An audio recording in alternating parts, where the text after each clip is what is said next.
ভয়ভীতি জয় করে মানবতার সেবায় এগিয়ে আসার উদাহরণ হয়ে থাকবে মাইলস্টোন ট্র্যাজেডি। রাজধানীতে এক স্মরণ সভায় কথা বলেছেন জিয়াউর রহমান ফাউন্ডেশনের vice president doctor Zubaidur Rahman. আর মর্মান্তিক ওই দুর্ঘটনায় আহতদের উন্নত চিকিৎসার প্রয়োজন হলে সর্বোচ্চ সহযোগিতা দেওয়ার কথা জানিয়েছেন স্বাস্থ্যমন্ত্রী।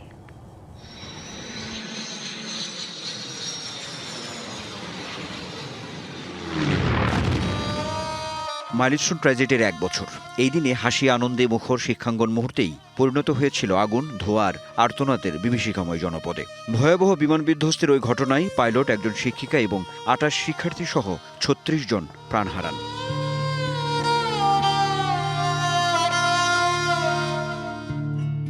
দিনটি উপলক্ষে জাতীয় বার্ন অ্যান্ড প্লাস্টিক সার্জারি ইনস্টিটিউটে স্মরণসভায় প্রিয় সন্তান ও স্বজনহারাদের হৃদয় বিদারক আর্তনাদে প্রাণ কাঁদে সবার।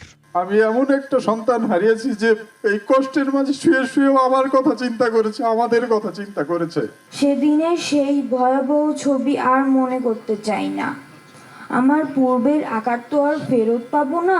যারা নীতি নির্ধারক আছে তাদের উচিত এই জিনিসগুলোকে পুঙ্খানুপুঙ্খানুভাবে আমলে আনা। মাইলস্টোন ট্র্যাজেডিতে ক্ষতিগ্রস্ত ও আহতদের পাশে থাকার কথা বলেন স্বাস্থ্যমন্ত্রী। যারা এখনো ফলো আপে আছে, আমাদের ডাক্তাররা নিষ্ঠার সাথে বার্ন ইউনিটে কাজ করে যাচ্ছেন, তাদের জীবনের উন্নতির জন্য এবং রিহেবিলিটেশনের জন্য যদি কিছু করতে হয়, ইনশাল্লাহ আমরা আমাদের সরকারের পক্ষ থেকে করব। প্রধান অতিথির বক্তব্যে জিয়াউর রহমান ফাউন্ডেশনের vice president doctor Zubaidur Rahman বলেন, মাইলস্টোন ট্র্যাজেডি বেদনা ও কষ্টের সঙ্গে সাহস ও অনুপ্রেরণা জুগিয়েছে।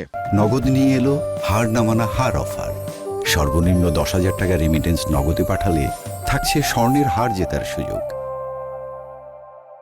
স্মৃতিতে ভয়াবহতা নিশ্চয়ই এখনো ভীত করে, কিন্তু শঙ্কা ভয়কে জয় করে সাহসিকতার সাথে আপনারা যেভাবে দৃষ্টান্ত স্থাপন করেছেন, দেশ ও জাতি নিশ্চয়ই জানায় কৃতজ্ঞতা, সহমর্মিতা, অভিনন্দন। এই কষ্টের মধ্যেও যে সাহসিকতা, সহমর্মিতা ও আত্মত্যাগের নিদর্শন সারা বিশ্ব দেখেছে, তা ইতিহাসে বিরল। স্মরণসভায় উপস্থিত ছিলেন ভারত ও যুক্তরাজ্যের হাইকমিশনার, চীনের রাষ্ট্রদূত সহ বিশিষ্টজনেরা। মাইলস্টোন ট্র্যাজেডির ঘটনায় শোক জানিয়ে যে কোনো বিপদে বাংলাদেশের পাশে থাকার কথা বলেন তারা।